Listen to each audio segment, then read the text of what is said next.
I'm just not sure that Kyler Murray is big enough. This is Tom Brady. He's not just going to retire. Whitey, big fan of the show. Appreciate I've got Bryan Murphy to my left, making sure everything's smooth, crispy, buttery. James Harden is systematically ruining the game of basketball. He's the most overrated player. And there you are, the Chicago Bears with a championship defense. And Mitch, I'm sure Dancing with the Stars is happy to have Antonio back. If you thought you were going to get Zion, that's your bad. You are now listening to Open Season. Your host, Billy Allen. Good evening and welcome to Open Season. I'm your host, Billy Allen. Bryan Murphy produces the show. We are kicking it here in Norwood. We're doing it at the Spaceship. We'll open up the phone line, 617-702-2542. Before we do that, let's put everything on the table. Julio Jones, he's out there and not coming back to Atlanta, as he says. Are the Pats possibly someone that could land Julio Jones? We'll have to figure that out. Everybody was hot on the Knicks, but they start out with a loss against Atlanta. Trae Young looking like an absolute killer at the end of that game. Shannon Sharp says the Nets are on a different level. Do you agree? And the Packers, are they going to have any chance to bring back Aaron Rodgers? Or is he better off doing something like Jeopardy? To the MLB, we'll talk about some of the young MVP candidates there. But we have to start it out. Things are pretty exciting. I mean, how often is a guy like Julio Jones, who has been the best receiver in the league since 2011, and, if you look at his last 6 years outside of last year, which was just a hamstring strain. I mean, he can get over that. He's still pretty young. Julio Jones looks really good, and he wants out of Atlanta. And actually, the talk is, if you would believe it, that he wants to play with one Cam Newton. So we actually have a little bit of sound coming from Michael Hawley, who was the first one to break the story, actually, that those two wanted to pair up. But talks about some of the reasons why he wants out of Atlanta. And let's listen to Michael Hawley with a little sound there on Julio. And it's that Julio Jones wants out of Atlanta. And he's wanted out of Atlanta for a long time. Now, I know he would like to play with Cam Newton. Do the Falcons agree and do the Patriots agree? That's the real question. But you talked about being on the wrong side of 30. I'd say that for some receivers. I wouldn't say that for him. He's a playmaker. He'd be the best wide receiver the Patriots have. He has that Alabama background, so he can take tough coaching. Nick Saban gave it to him. Bill Belichick would give it to him. Tough guy, durable guy, competitive. So I think he profiles as the kind of guy that they would like. The real question is, could the two teams meet for the necessary compensation? So it's pretty exciting, the thought about getting Julio Jones. I mean, whatever team you are, there's a few teams out there that, could definitely feel like there's somebody that – I was actually listening to Colin Cowherd earlier today. He was making a case for the fact that the Packers should get him. Then you wouldn't have to double-team Devontae Adams, or you wouldn't be able to. You'd be able to open up things for Aaron Rodgers and maybe keep him happy. But the Patriots are a team that you could look at and say that they need a guy like Julio Jones. They need that down-the-field weapon. And if you have a guy like Julio, having Nelson Agholor as your number 2 receiver is a pretty good situation. I mean, Nelson Agholor is your number 1. That's still nothing to get excited about. But if he could beat some of those matchups as the number 2 option, and then just being able to give whoever it is, we've seen how good Mac Jones is when he has the talent. And if you're to bring him in some talent, I don't think it's going to be Cam that makes it all the way through the year. I think ultimately Mac is going to come on there. So why not surround the young kid with some weapons? You got to like the fact that you could bring in Julio if any team you are. I don't think the Patriots are going to bring him in because Julio Jones is a guy that's never left a dime on the table. His last contract, if you look at it, it was $66 million. All but $2 million of that was guaranteed up front. So this is a guy who likes to get paid, as he should be. If you're somebody like Julio Jones, now get this, you're not even going to believe what he averaged in the 6 seasons prior to last year. He averaged 104 catches a year, 1,550 yards, and 6 touchdowns. averaged. I mean, that is a career year for anyone that you're talking about. And this guy has the speed. He's got everything. We have somebody calling on maybe to talk about Julio. Who do we got on the line? Hello, we got Alex Tordai on the line. Alex from Framingham. Oh, baby. What's going on, my man? How's your workout? Dude, oh, man, not much. Just excited to watch the Celtics tonight, but also excited to talk some sports with open season. Let's do it. Hell yeah. Well, we were just actually talking a little bit about the Julio news that he wants out of Atlanta, potentials for destinations. Obviously, the Patriots would be interesting. I had heard Green Bay is a team that was mentioned. What do you think about Julio, how much he has to give, and if the Pats could be major players for him? Screw the Patriots. I don't think he's going there. I think he's going to go somewhere that has an elite quarterback ready to go. I don't think the Patriots are a team that he's going to go to and, make the difference, get us over the hump. I think that he's going to realize that, and hopefully, for the sake of the NFL, I'd love to see him go to Green Bay, see Rodgers stay there, him paired up with Devontae. I'd love to see him in Arizona, and I'd love to see him on the Chiefs. I think that and the Ravens, those are my 4 teams, and maybe even the Bills. I think that all these 5 teams are legitimately a Julio away from Super Bowl.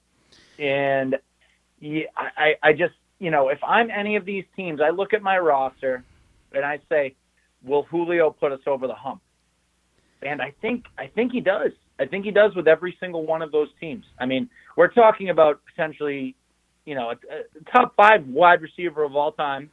I think he's got about 2 years of prime Julio left. This is not a guy that is just one-dimensional. He can do it all, and he's been in an offense where he's been the focal point for a very long time. If you're able to add him in the mix with any of these other contenders, the sky is the limit.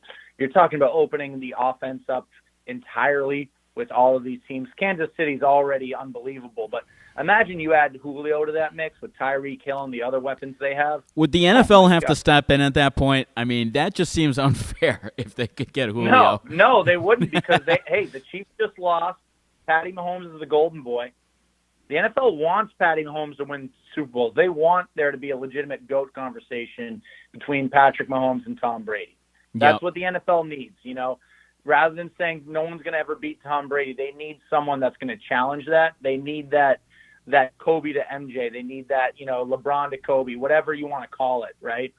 He's the next heir, and there's no chance the NFL steps in and stops that from happening, in my opinion. That's a good point. That's the equivalent to like what LeBron did this weekend with like the photo shoot and everything like that, where he would never get suspended for that, and the NFL is never going to do anything to stop Patty Mahomes. I agree with you on that. Yeah, and Julio Jones, as you said, I think he does have a decent amount in the tank. He's 32. He's coming off a hamstring injury, but he's really never been that hurt. And I agree with you, too, in terms of he can do everything on the field. I used to hate on him a little bit, think he was more of just like a deep option, but he can really do everything. He's a really complete receiver. He really doesn't have many weaknesses that I can think of off the top of my head, and he should have a few more miles left on the tires than most guys that are 32 do. Yep, and then you look at what Julio, you get an elite wide receiver like that, and it raises the ceiling for a quarterback. As crazy as that sounds, Patrick Mahomes' ceiling would raise with Julio out there. Yeah. Rodgers, can you imagine that Green Bay offense with Julio on one side and Devontae on the other? Because really, they've got honestly, wide receiver one. That's hard to imagine because it's honestly hard to imagine because Devontae is so dominant when you can guard him with multiple players. And, if you were to have him and Julio running free, they would just make a mess. And you're talking about Rodgers, who threw 45 touchdowns and 5 picks last year. So, yep. If I'm Green Bay, I would go all in for something like that, for sure. All it's going to cost is a first-round pick. Come on, get over yourselves. Stop playing, all this. You got to go all in at some point. When you have a quarterback like Rodgers, who's right at the end of his prime, really. Who knows? He might have 4 years left, and Julio could be elite for the next 3. We really don't know. Yeah, we don't know if. I actually saw Burt Breer today saying that it would only take a second-round pick. And when you look back, years later at all the second-round picks that you've taken, and you wouldn't rather have a Julio Jones 1 year removed from a basically 1,400-yard season?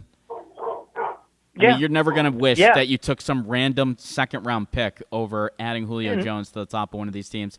What about a team like the Browns, who are really trying to make a push? They still have a little bit money in the salary cap. The Browns, I feel like, could be an interesting team to make a move like that. I think the Raiders, too, just with how Gruden is and how he likes shiny toys. I mean, he was willing to spend a ton of money on Antonio Brown. I feel like the Vegas Raiders could try to throw a lot of money behind Julio Jones, too. I think they could, but I think Julio has veto power. And unless it's a situation where he's going to go play his remaining years with an elite quarterback, I don't think he's going to do it. I mean, Matt Ryan, look, he's a decent stat quarterback, but is he elite? I certainly don't think so anymore. Yeah, and I think if you're trying to get away from Matt Ryan, then you're probably saying you're not going to take a guy anywhere near to that. Yeah, you're looking for a top guy. If you're not willing to play with Matt Ryan, I mean, you're looking for somebody that's pretty damn good.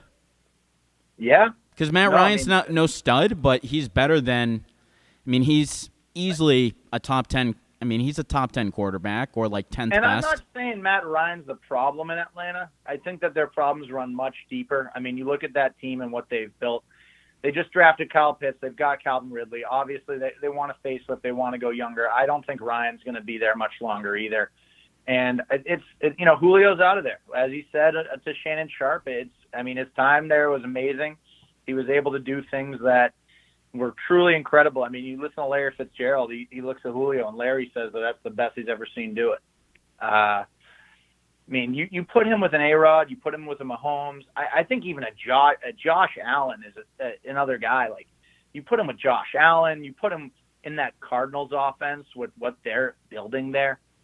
I love the potential in a lot of these. I'm not high on the Raiders. I don't think they're a true Super Bowl contender with or without Julio. I think that he's looking to go somewhere. He's the final piece of the puzzle, and he's going to be at least in the championship game, AFC or NFC at minimum, wherever. If he goes to one of those 5 teams, it's a guarantee. Yeah, I think so too. I think if I were him, he's not desperate. It's not like a Randy Moss situation. Even when the Pats got him, like everyone still thinks he was amazing and stuff, but. He was kind of desperate. He had worn his way out of Oakland and stuff like that. Julio Jones, I think, can definitely be a bit picky here and get like his ideal positioning. He can really have a shot to gun for a championship if he wants to. Absolutely, and Julio deserves it as much as anyone. He had a ring snatched away from him because of Kyle Shanahan and Devontae Freeman missing a block and just bad situational football. I mean, he was incredible in that Super Bowl. I want to see Julio get back to the promised land. I don't think the Pats are there yet. I'd rather the Patriots plan for the future rather than, sell out right now as a Pats fan. As much as I love Julio and I love what he brings to the table, with Cam Newton playing quarterback and a rookie Mac Jones, who we're really not sure about yet, that it just doesn't make sense for me to see him in New England. I don't want to see it, to be honest with you. I just don't see them spending that premium for I would love the move. I think it would be nice to be able to ease a guy like Mac Jones along with a guy like Julio Jones, but I just don't see the Pats paying a premium for Julio. I mean, his last contract, he was getting $22 million a year. He's clearly going to take a cut on that, but you're still probably looking at least 15. So yeah, I don't see the Pats paying for that. They always try to get someone like Wes. Well, I mean, they love to get unknown receivers and make them good. It's rare that they shine. You know who else I like? Dark horse with a ton of cap room right now is the Chargers. Oof. Yeah, that would be nice. They've had some bad luck injury-wise with Joey Bosa and their safety Darwin James, but they have a good defense. And if you put him out there with Herbert and Keenan Allen, that's a hell of a pairing too. That would be pretty dirty. I mean, imagine how good Keenan Allen would be. The Cardinals have the cap space. The Ravens have the cap space. The Chargers have the cap space. The Browns definitely have the cap space at $20 million. And then as we scroll down the list, we see the Chiefs only have about $8 million. We see the Bills have $4 million. it might be too much for them to try to make something like that happen there. If you're one of those Raiders teams only that have has the cap million. space, like you're saying, and that's in that situation, like the Browns, they have to do, or the Ravens, you're saying, you've got to be able to, make that happen. I don't even love That the Ravens, Ravens but if you offense- add Julio Jones to that, good Lord. Yeah, with a rookie Rashad Bateman and a guy in Hollywood Brown who can stretch the field, take the top off the defense, that offense goes from a run-first offense to maybe a pass-first offense. I don't see Baker Mayfield throwing for less than 3 touchdowns a game, really, if you add him to the Cleveland offense. Absolutely not. Absolutely not. We're talking about a very exciting player. I think he still has at least 2 years of prime left where he can make a huge difference out there. Look at Jerry Rice, played till he was 40. A lot of these wide receivers are playing longer than ever. Yeah. I think Julio is an absolute freak, a la, he's just a different level of player, and I don't foresee him just, throwing in the towel for anything less than a really great situation like the Browns or the Cardinals or the Ravens or if I'm him, I'm going to one of those teams, not even thinking about really anything else. If the Packers want to get you too, I think that would be his most sure situation he could probably go to. If he goes to the Packers, the Packers only they have are $2 million in space, but I'm sure they could move some things around. If they want to keep Rodgers, they want to contend for a Super Bowl, this is their chance to do it. Yep, absolutely. Well, we had just talked. We've gone back and forth a lot about talking about Rodgers too. Another guy that you would just mention. Julio probably has a couple of years left. It seems like Rodgers would definitely have a couple of years left here too, where you could definitely gun for a championship. But it seems like he's all but out of Green Bay. I still don't really see him leaving Green Bay, but it seems like he's going to leave. If he does go, where do you think he's headed? Does he find a better situation than Green Bay? Yeah, I think the number one situation for him in my mind is probably the Broncos. I love what the Broncos have on paper. You've got a Jerry Jeudy, you've got a Cortland Sutton coming back, you've got a KJ Hamler, you've got 2 stud tight ends in Fant and Okubunum. I don't know if Okubunum is definitely defined as a stud just yet, but the guy's got game. He's underrated. I love the idea of him in Denver, and I think that would really put the Broncos over. And the Broncos have the cap space to make it happen. They got $20 million in cap space. I'd love to see it. I think that it's a kind of a no-brainer move for the Broncos if they can make it happen. You give up 2 first-round picks, whatever it costs. You get Aaron Rodgers for the next 5 years. That's a huge win for the Broncos organization. Do you think that's a better team than what you could build in Green Bay? I don't know if that's for sure, but okay. It's tough. Green Bay's got a great team. I think that they've made some questionable calls. I agree. They never like to give Rodgers any talent. I can see why he's pissed. Obviously he's a diva and stuff like that, but they've never taken a receiver in the first round to help this guy. At least pretend 1 year. Yeah, I know it's tough. I think if they bring in Julio, that's going to keep Rodgers there. I think that'd solve a lot of issues for them. Also, yeah, as I look, I also see the 49ers. The 49ers, I know they just drafted Trey Lance, but you send back Jimmy Garoppolo, you could send back Trey Lance in the deal. You don't have to necessarily give up a pick. The Packers can roll with either of those guys instead of Jordan Love, who, I own Jordan Love in some fantasy leagues, and I'm not high on the guy.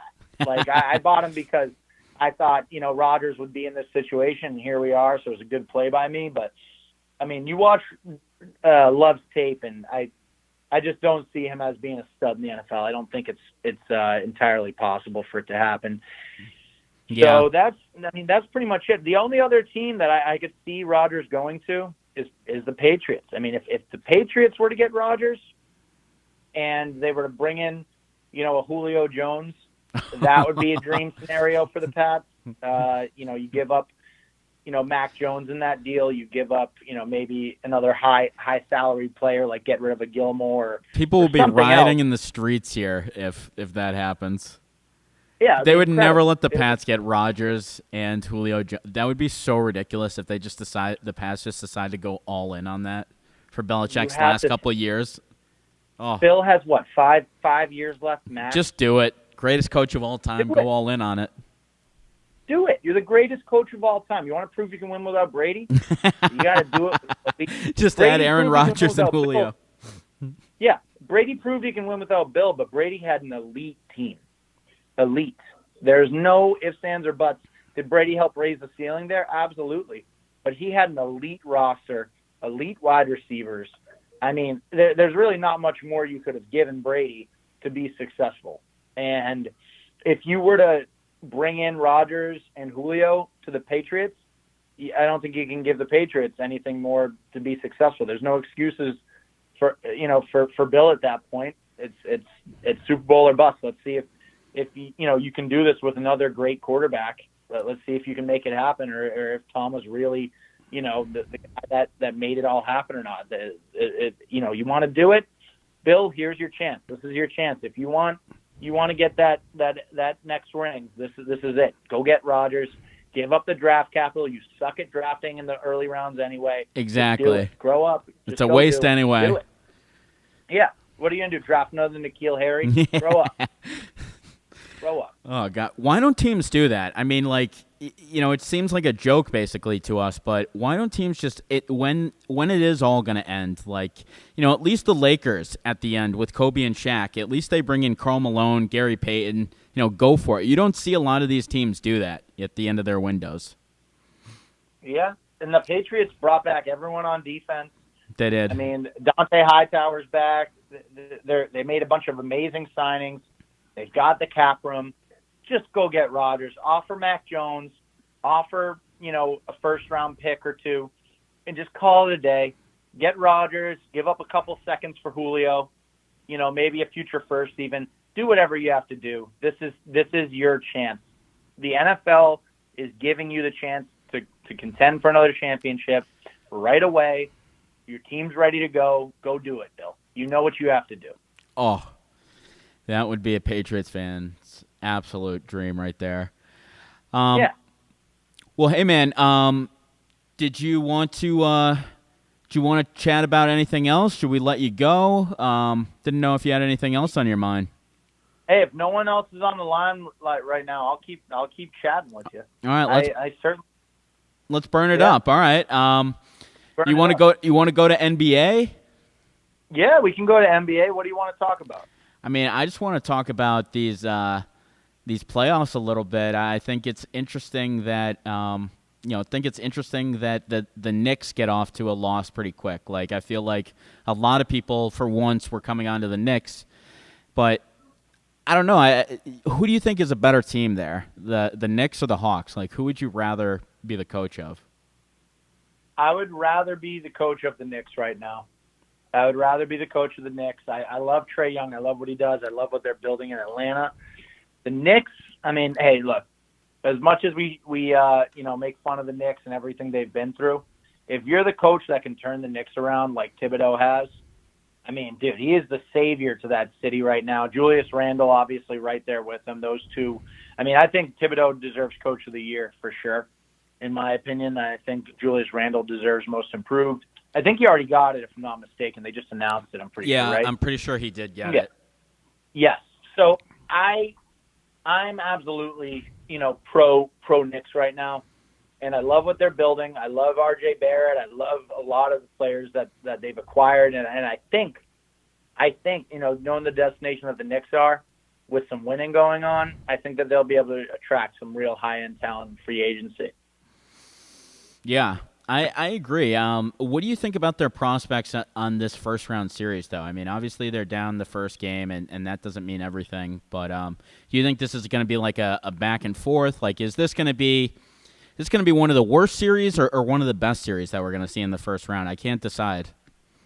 I think it's going to be one of the best series, and I think the Knicks still win this series. I think, what Trae Young did was very impressive game one, and the Hawks have a very good young team. They're trying to, throw the whole, we're the underdogs. No one wants us to advance. And I love that narrative that they're trying to build, but the Knicks, man, the Knicks are more driven than ever, and that team has fought through adversity all season long. No one's believing them all season long. They're trying to turn that narrative against the Knicks, and I don't think it's going to work. Yeah. One of the other series where I think it's just, I really did not see Phoenix taking an early lead in the series against the Lakers. Like, I thought maybe they could push it to 6 games, but I just thought the Lakers would come in really focused. Do you think that that's a series where Phoenix has a chance, or is this one where LeBron has his typical feel-out game? There's always the stat he's never lost a playoff, a series in the first round. What do you think is going to happen between the Lakers and Phoenix? Is Chris Paul going to be able to play well in the playoffs for once? So they aren't suspending DeAndre Ayton, right? I don't think so. All right. So if that's not happening, I see this team taking the Lakers. Wow. You heard it here. I think the Suns are going to take the Lakers. I think it's going to go 6 games. LeBron's going to, harp on his ankle problems, his injury issues. We've seen the whining, the excuses. Look, LeBron's an all-time great player. There's no denying it. Maybe the most talented player to ever lace him up. Talented, not best, in my opinion. And at the same time, he has one of the worst mentalities. I think that you can see. He's always making excuses. He's always trying to blame others, And you just got to fight through the adversity and not try to put the blame on everyone else. When you're that great a player, I think his mental weakness is coming through, and I think that Ayton, for what he showed against AD in Game 1, I don't see AD flipping the script on this. I love AD. I think he's one of the best players in the NBA, but I think Ayton is just – I think Ayton's proven his worth as that number 1 pick. I think that the Suns, as a basketball team with Chris Paul at the helm, Chris Paul is hungry. Knocking LeBron and AD out of the playoffs, hey, they're the defending champions. This is one of the best things Chris Paul could do for his legacy right now is beating this Lakers team. All right. I want to see it happen. I got to say one thing to the Ayton thing. I feel like he had a really good game in the first game, but I feel like he has not been that solid. You think he's going to be that good against AD the whole – because AD abused him in the regular season. They played a few times. I think they played 3 games, and I did not see Ayton being able to bottle up AD like that. So I don't know if that's either. I don't know if that's going to be something that continues throughout the series. It really happened. It was a real thing that happened, and I want to see it continue. Only time will tell if it does. I think that they're a pretty even matchup, to be honest with you, Ayton and AD. And I think that this Suns team with a veteran point guard like Chris Paul at the helm, who's as determined as ever, to get his shot. I think his line to the championship in the West is probably as good as it's been since he's on that Rockets team. This is. I think ultimately they'll run into the buzzsaw of Brooklyn in the finals, but I could see the Suns coming out of the West. I really could. If they beat this Lakers team, I'll be shocked if they don't come out of the West. I really will. Wow. That would be – I know you can't give a guy an MVP based on what happens in the playoffs, but if Chris Paul were to lead that Suns team that basically makes no changes with their personnel aside from adding him and then going from a team that was way out of it last year to being a number 2 seed, what they've done already, even if they don't have any postseason success, has been a crazy turnaround. And if he were to knock off the Lakers, you should be talking about this guy for MVP. The Chris Paul effect is real. The Chris Paul effect is real. Chris Paul's incredible. He's not washed up by any means. I think, Chris Paul is still a top – I'd say he's probably a top 3 or 4 point guard in the NBA. He's not the flashiest guy in the world, and he's not the most athletic, but just his basketball IQ is off the charts. You're not going to find someone much better than him in the NBA basketball IQ wise. Maybe a LeBron,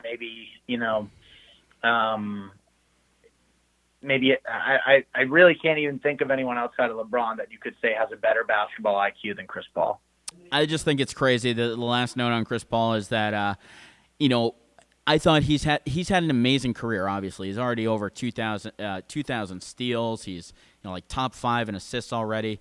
But I just think it's amazing how he's played the last 2 years. Like, all the respect I had for him, maybe not the most respect because of some of the things he does on the court, but always respected him. And then the last 2 years at this advanced age, he hasn't had quite as good stats as he did probably when he was younger, but I feel like I respect him way more as a player over these past 2 years where he's taken the Thunder and he's taken the Suns. I mean, this is pretty impressive. Guys don't typically do this, especially at this age. No, it's incredible to say the least. I mean, Chris Paul is absolutely, he's one of the greatest of all time. I want to see the Suns come out. Do I think it's going to happen? I do. I think that this is Chris Paul's defining moment in his career.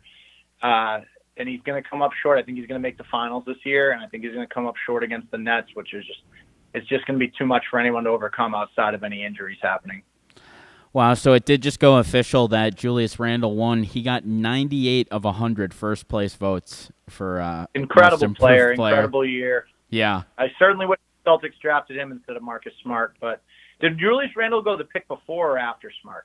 I believe he went the pick after. I think the Celtics had the 5th pick, and Marcus Smart was the 6th pick? Yep. Or yes. And then Julius was the 7th pick. Yes. Because Dante Exum was the number 5 pick. Right. What a bust he is, huh? Thank God we didn't at least get that scrub. He still playing in he still plays in like the preseason and all that, or the like the games where the 18-year-olds play. That's how bad he is. I know. It's like the only time he comes off the bench. And they were talking about him. Celtics team. Julius Randle on this Celtics team with his mentality, I don't think he ever would have had it if he didn't play with Kobe. But you put a guy like Julius Randle on this Celtics team, and we actually have a chance to beat the Nets if Jaylen Brown's healthy. With Jaylen Brown, the Celtics don't have a chance still. But if we had a Julius Randle type player, slide him in next to Robert Williams in the front, have Kemba, Tatum, and Jaylen Brown in that starting 5. I mean, I really think that we could beat the Nets at that point. I really do. I mean, that would make the Celtics a much more formidable opponent. If you could add him to this team, it would be a problem. I mean, that would be when you have Kemba as like your 4th option or whatever. Yeah. I mean, that's where you get really dangerous. Like, look at Brooklyn. I mean, you don't even have to worry about Blake Griffin. Like, Blake Griffin is almost an afterthought on that day. That's why that part of that team is so special. Because, I mean, he's coming in off the bench and still. That team is just ridiculous. They're scoring 70 points a game every night. Yeah. It's incredible. Those 3. Blake Griffin could still be scoring 20-plus points a game. He's just deferring like a true, someone who really wants to get that ring. He's. I don't hate him for it. If Aldridge was still there, I don't even know what to say at that point. I'm glad Aldridge isn't there, or this whole playoffs would just be a joke. I know. But Aldridge was so good, too, in that limited time.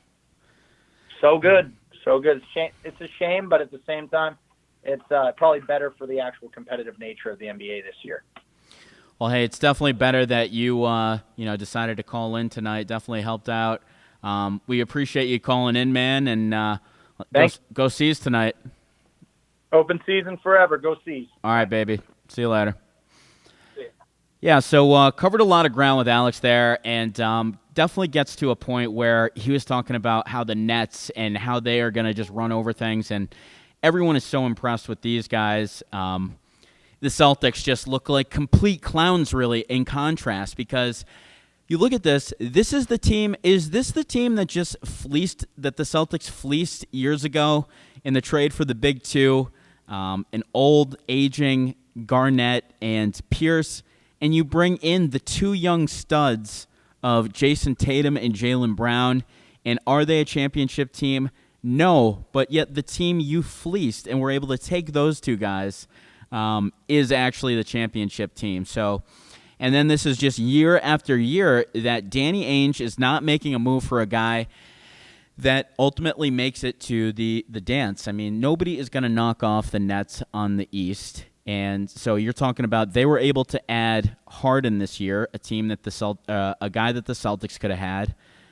Last year, you're looking at the Lakers, who were able to add AD, who the Celtics could have had as well. And then the year prior to that, you were looking at the Celtics being able to have Kawhi Leonard in a straight-up trade for Kyrie Irving. So this is 3 straight years that the team that won the championship was a team that the Celtics could have traded with to be able to bring in one of those stars. And what the Celtics keep doing is taking the plan of, rather than building short, which used to not work, you always try to get younger and younger and younger. The Celtics are always trying to extend their window. So it's always about the future. It's always about, we'll give up these assets to get younger and younger and younger. And if you look at some of the teams over the past couple of years, you've looked at the Lakers, who have given up young hauls for guys like Anthony Davis, and you've looked at teams like, teams being able to bring in a guy like Harden and putting everything on the table. Nowadays, you have to have 3 stars to win that title. If you're LeBron and AD and have 2 guys in the top 5, yeah, you can do that too, and you have a pretty stacked bench. But you really need to have 3 of these guys. So it's really about where these guys want to go, where their friends are, the top players in the game. And the Celtics, it's just, you keep extending this window. You have to try to put all the chips in. When you're in sniffing distance of a championship, you have to try your hardest. You can't just say, oh, we'll wait for this year, we'll wait for that year. And you've had a chance to be able to get some of these guys that have proven over the past couple of years that they could take you to a championship. The Celtics, they need to make a lot of moves in the offseason. They need to do something major. I think you at least need to trade a guy like Marcus Smart, and you probably need to trade a guy like Jaylen Brown. I don't want to trade Jaylen Brown. I like Jaylen Brown a lot. I can admit that when they first took him at the 3rd pick, I pretty much didn't even know who he was, and I hated the pick. But he has turned himself into a better player every single year. The way that he has developed his offensive game, I mean, this was a guy who didn't even have a good shot when he came in, and this guy that's shooting over 40% from 3, he's still only 24 years old and developing.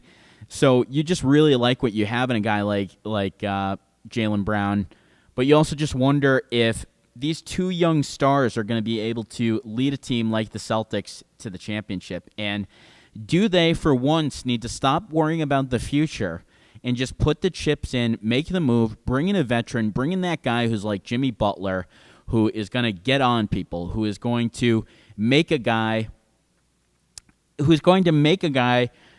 like Tatum play better, and it just bring this out. It shouldn't take a Perkins tweet to be able to get this guy to play as well as he can. We have Matt White shouting in on Tordai with the Knicks facts. You got to like that. We'll see if Whitey's not scared to call in tonight, because I know the Knicks are down 0-1 to the Hawks, and he's probably having nightmares of Trae Young. But that's for another day. But the Celtics just stop worrying about the end game.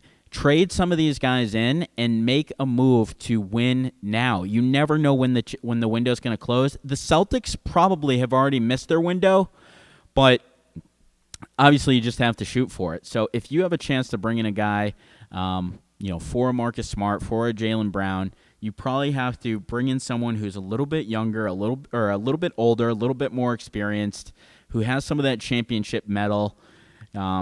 But you probably need to make a change here. What I'm saying is a big change. It doesn't just need to be somebody on the bench or bringing a Euro off the bench or whatever.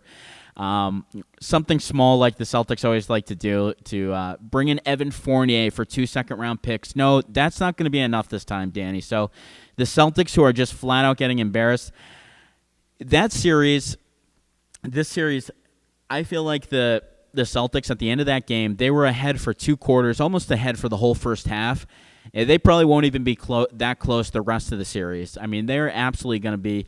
It took a couple quarters, if you watch that, for everybody to get in their rhythm. It was kind of like Harden will pass it to Durant, and they'll pass it to Irving, and he'll see if he can get it going. But they just didn't have the kind of chemistry. They were each kind of waiting and taking their turn. So when this team is just clicking on all cylinders, you're going to be looking at a team that's going to murder the Celtics, and I just hope that it puts a little light on this ownership that what they have been doing, it isn't enough. You have to make moves to bring in some guys that are actually going to help me move things. And so one team that is not moving in the right direction after a great season is the Knicks after they lost Game 1 to the Hawks. Stephen A. Smith says that he's a little worried. Let's play a little sound of Stephen A. Smith talking about the Knicks losing Game 1 to the Hawks. How do you feel about your Knicks? I feel fine. Let me stop lying. I feel a little worried. Okay. Only because Trae Young is special. Trae Young is special. Let's just start off the show giving this young brother his props. And the reason I say give the young brother his props, Max, is because we keep forgetting. We've been talking about Luka so much over the years, and rightfully so, because Luka is just a superstar in the making if he's not already there. But the Atlanta Hawks gave up the number 3 overall pick, allowed Dallas to trade up so they could get Luka Doncic instead of Atlanta grabbing him themselves. And as a result of that, they had Trae Young, and we all look at Trae Young as this nice little player or whatever. But this brother is cat quick. He's got a nasty handle. He can pass. He damn sure could shoot. And to be able to get in the lane with such ease the way that he has, and mastering that floater, this dude's offensive repertoire is something special, and I'm going to give him all the love in the world because he deserves it. However, so talks a little bit about how Trae Young does deserve the credit. I don't know. I feel like the Knicks just always are a team that seems to, when you need to play well, it's almost like they had a great season. I could almost just see the Hawks coming in here. I think the Hawks are a much deeper team than we all thought. I think they made a pretty good move to bring in a guy like Lou Williams for Rondo. I still didn't quite understand that trade. Rondo is a great point guard all time, but I mean, he is nowhere near what Lou Williams is at this point in his career. So, just thought that was a curious trade, but you look at who they bring off. They bring off guys like Gallinari and Clint Capella and John Collins, and you have a bunch of young, athletic, you have a deep team. Tony Snell coming off the bench. Like I said, Gallinari coming off the bench. Lou Williams off your bench. So they're a little bit deeper than I think some people thought. But they look pretty good as well. Actually, we've got one ringing through right now. We'll check in and see who it is. Hi, you're live on Open Season. Yeah, it's Whitey from Queens. Uh-oh. Whitey. What's happening? I wasn't too afraid to call a show. And tonight, listen, Julius Randle had like the worst game of the season, and we only lost by 2 points. We lost on a buzzer beater. So if Julius Randle just returns back to his form, we would have easily won that game. We were in control of the game for most of the night. The Hawks just went off in the fourth quarter with clutch threes. That Bogdanovich, I swear to God, man. Like, I feel like every team in the NBA that beats us always has like a white Euro guy who just hits threes, and we don't have that guy. Yeah, well, I thought the Knicks were a great shooting team. Or aren't you guys up there in 3-point percentage? Have a bunch of guys over 40%. You guys have 3 shooters. Yeah, we were third in the league this year. But we weren't like, so Randall went 6 for 23 from the field last night, and RJ Barrett, who's been a hero for us, he went 1 for 6 from 3. So like, and we lost by 2 points, and we were actually in control of for like most of the game. So you got to just, I'm really upset because like Trae Young hit that dagger, beat us, but it just shows this is going to be a competitive series. I think every game is going to be close. It's just if shots fall our way towards the end of the game, like it didn't last night. I mean, it is what it is. Just wait till the Knicks bring in former Providence alum Chris Dunn. I mean, that's going to be just over. You know that the Hawks have Chris Dunn? Yeah, and he doesn't play. I don't know. Yeah, I don't know if he's hurt or what. I think it's just awful. I think, well, he was hurt this year. I don't know what happened with Chris Dunn, but I mean, I think that's like the only kind of guy that could even guard Trae Young.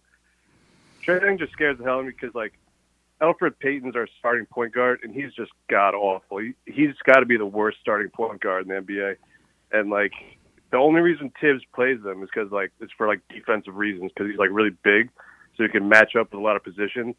But when he's just getting sliced and diced by Trae Young, like Trae Young's not that great of a three-point shooter. He shot like 34% this year or something. He's pretty below average. He's definitely a volume shooter. Yeah. Yeah, but like So I'm not really afraid of him behind the arc. I'm afraid of him just he just drives and he just gets in front of every guy that's guarding him. He just always gets into the lane and either gets a foul call or he hits that floater, it's how they beat us. So it's just like, who's going to defend this guy, man? And like even if people collapse to like try to guard him, he can just kick it out to like someone like Bogdanovich, like Gallinari or someone like that. Yeah.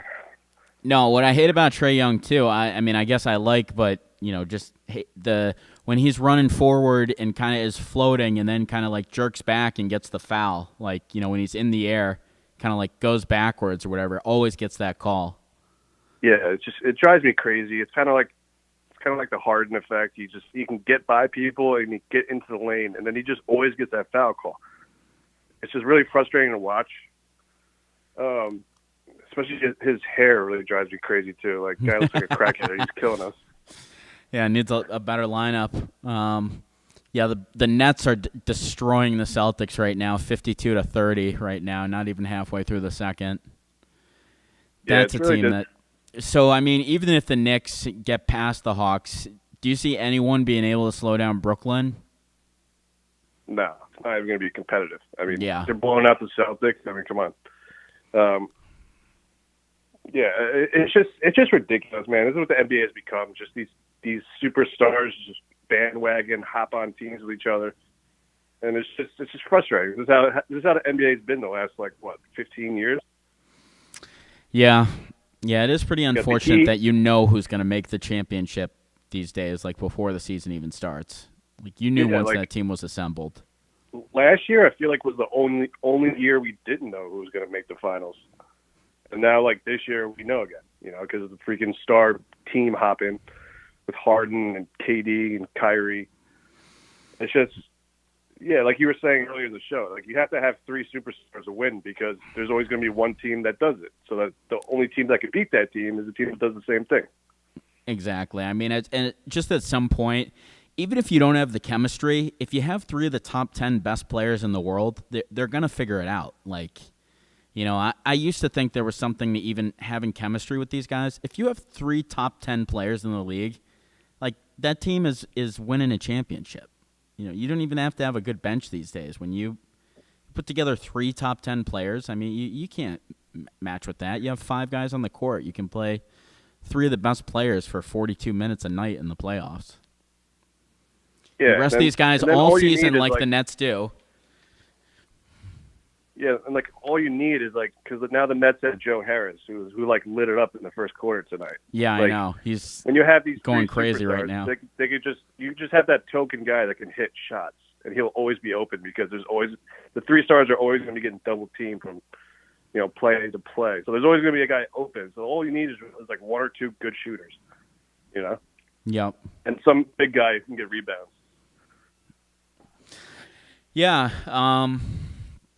Yeah, it's definitely if you're the Nets, you just gotta love your chances. I feel like it's not even gonna really be serious. I don't think they're even gonna have to try 100% really to get through the East. And what's really ridiculous is, man, the Nets, they just have they have three superstars in their team. They don't have a fan base. I know. I don't know. It's just like Miami. It's ridiculous. These teams with no fans get so lucky.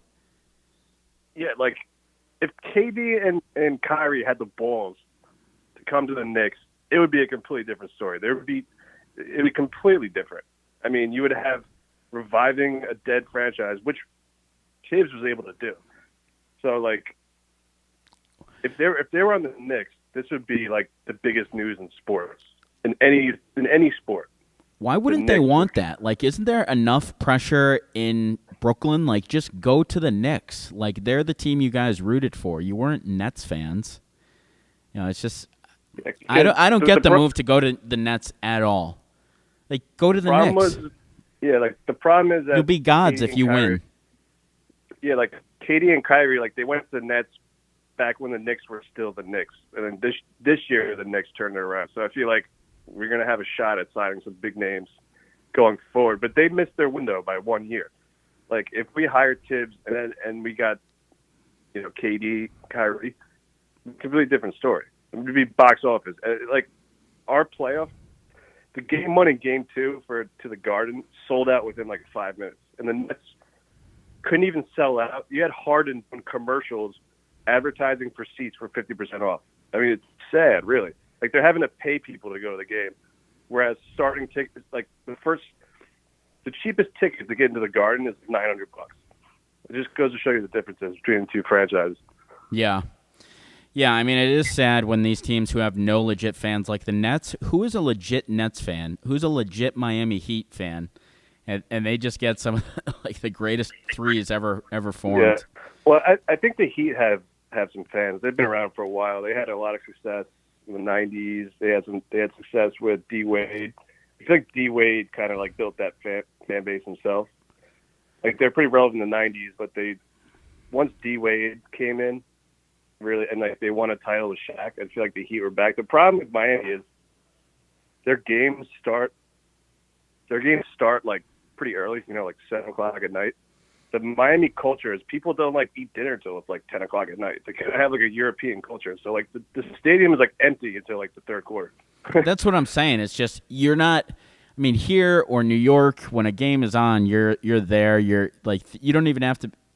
Miami didn't even really have legit fans, I guess, is what I'm saying. Like sometimes those stadiums wouldn't be packed or whatever, or no one was really diehard fans compared to some of the other sports towns. Yeah, like the Nets were the New Jersey Nets growing up. Like only people that like the Nets are from Jersey, and like now they moved to Brooklyn. They're basically building a fan base from scratch. So I think like if they win the title this year, you'll have some young kids from Brooklyn like popping on. But as of now, there's no legitimate fan base for them. Yeah.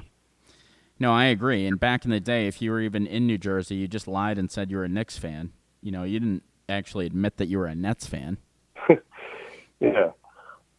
Yeah, that's really crazy. I mean, yeah, they made the wrong decision, but you know what? They're going to win a title, and they don't really care because, I don't know. That's the modern day athlete.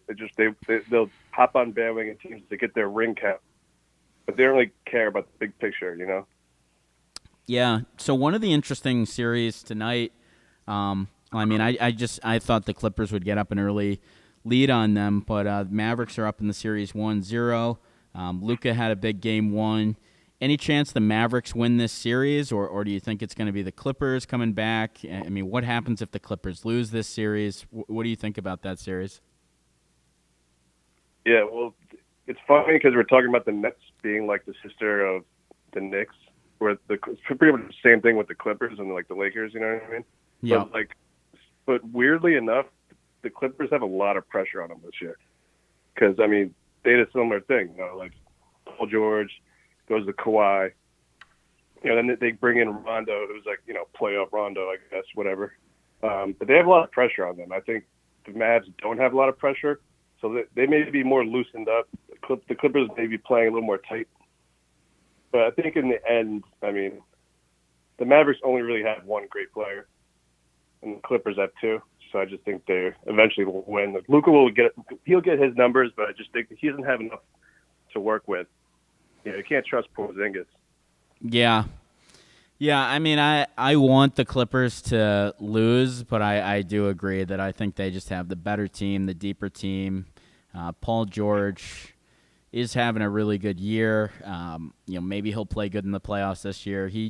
I still feel like the best Paul George we ever saw was that Paul George on the Pacers years ago. I still don't feel like he's been as good as he was or as dangerous as he was. Like, I used to fear him in the playoffs on some of those Pacers teams, but I do agree. Oh, yeah. I think the Clippers will win, but this is a big postseason for them because I believe there's something in the contract where either Kawhi or Paul George can like opt out after this year or something. I think there was like an opt out in after 2 years. So they do this earth-shattering thing where they get the best player in the world at the time. Kawhi just coming off that, and Paul George. Does this end up all breaking up in 2 years? Do you think both these guys stay with the Clippers? Yeah, I think if they don't at least go to the conference finals, if not if they play the Lakers in the conference finals and it's like an epic 7-game series, they'll keep it up. They'll keep it together. But if they lose like this series, I could totally see them breaking up. Yeah. And you're right, Kawhi. I think Kawhi does have an opt out. I mean, I know like on Knicks Twitter, like everyone's like, "Oh, so Kawhi loses, he can come sign with the Knicks next year." I'm like, I'm just rolling my eyes because it's never going to happen. But yeah, I can totally see Kawhi going to a different team if they lose this series. If they win this series and lose the following series, I think they could definitely break it up also. Yeah, it's an interesting question. And who's their coach? Lue? Ty Lue, yeah. Is he even a good coach? I don't even know.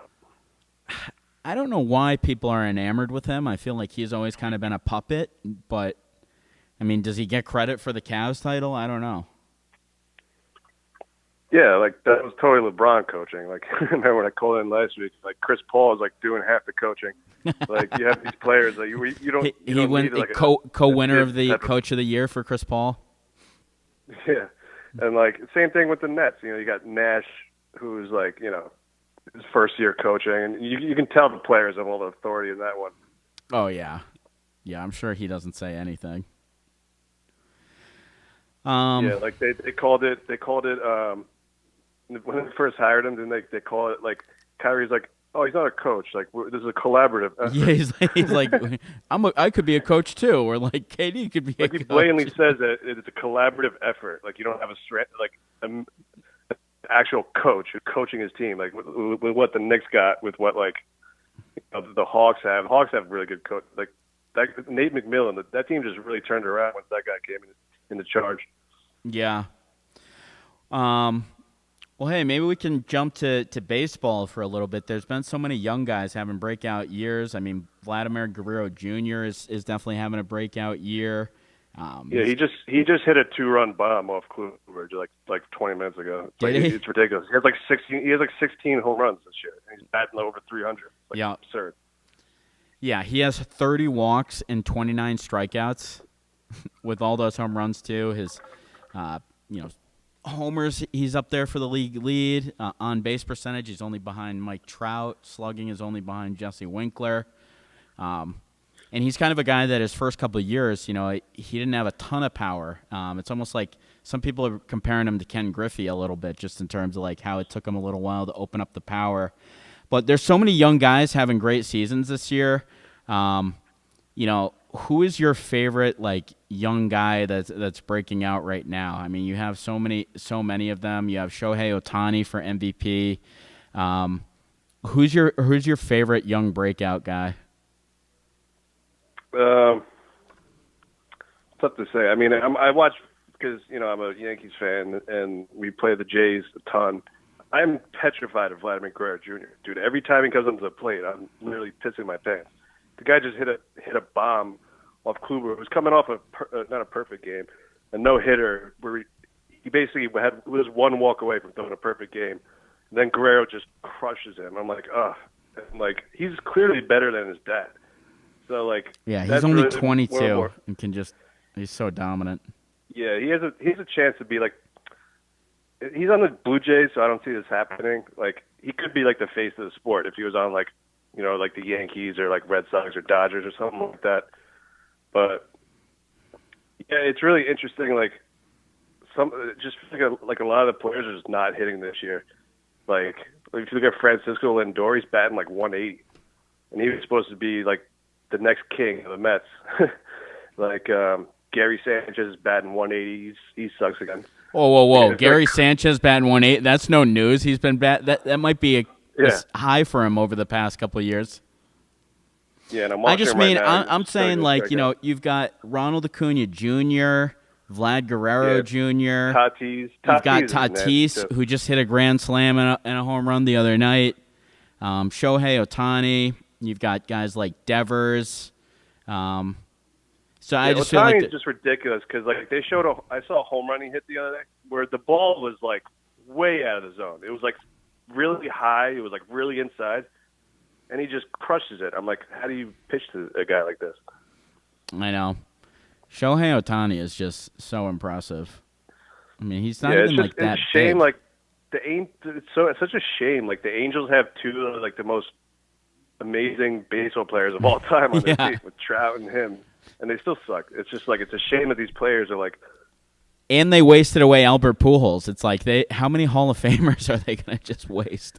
Yeah, I don't understand what's wrong with the Angels. Like, the Angels were always good when we grew up. I feel like I know. the Yankees always Tim had a face in the Salmon and playoffs. Troy Gloss and all those Darren Erstad, all those guys from like that 2003. I don't know what happened to that franchise. I really don't. Like, you have the best player, like one of the best players of all time in Trout, and then you have Ohtani, who's like literally the only player since Ruth to be able to like pitch like a Cy Young and hit like an MVP.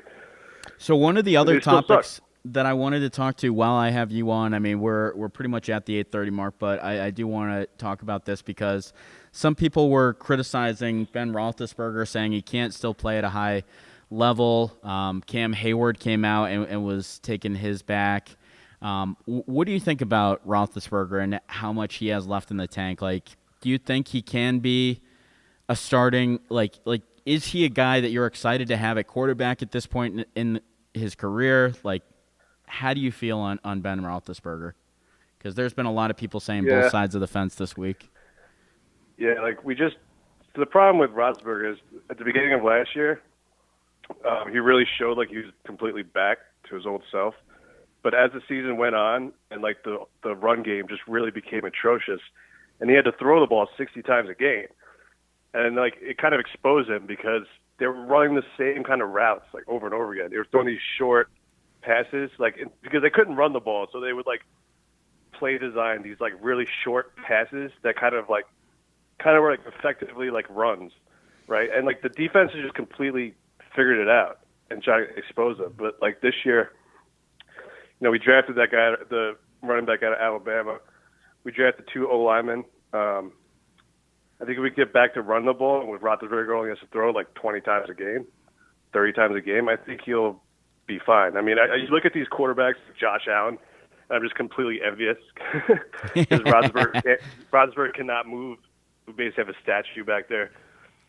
But I still think he can win. We still have like one of the better defenses in the NFL. It's just if we get back to running football, we got Najee Harris, it looks like he's going to be a stud. It's just really if the O-line can get the run game going, I think they'll be all right.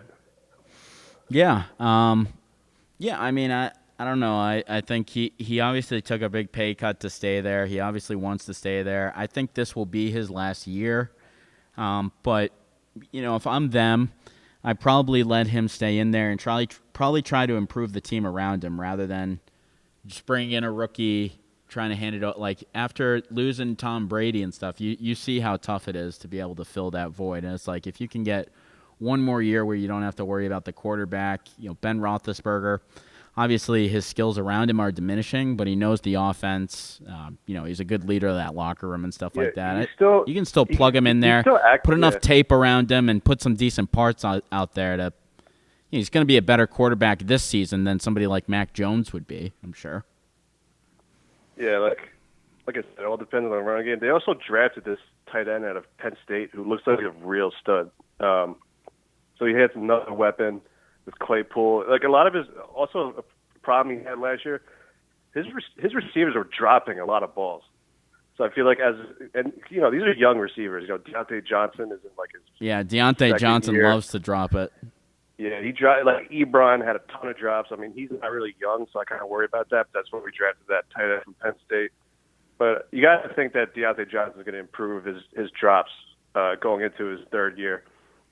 And yeah, I think he has a good rapport with these receivers. It's just can they run the ball and keep defenses honest? That's basically it.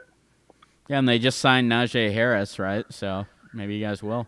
Yeah, he looks like. I mean, I'm not saying he's Derrick Henry, but he is a big, strong, fast Alabama running back. So I kind of really going to study this guy. Like I'm going to watch every run of his. I'm just going to see what he's working with because Connor really wasn't that great last year.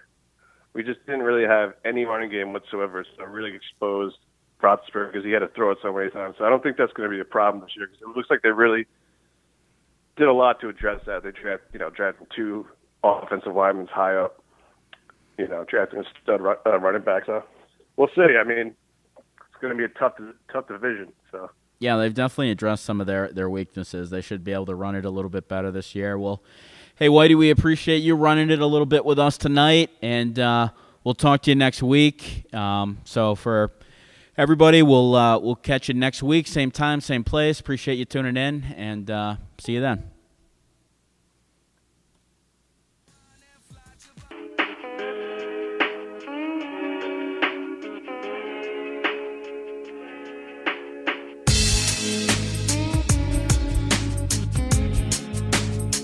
I'm just not sure that Kyler Murray is big enough.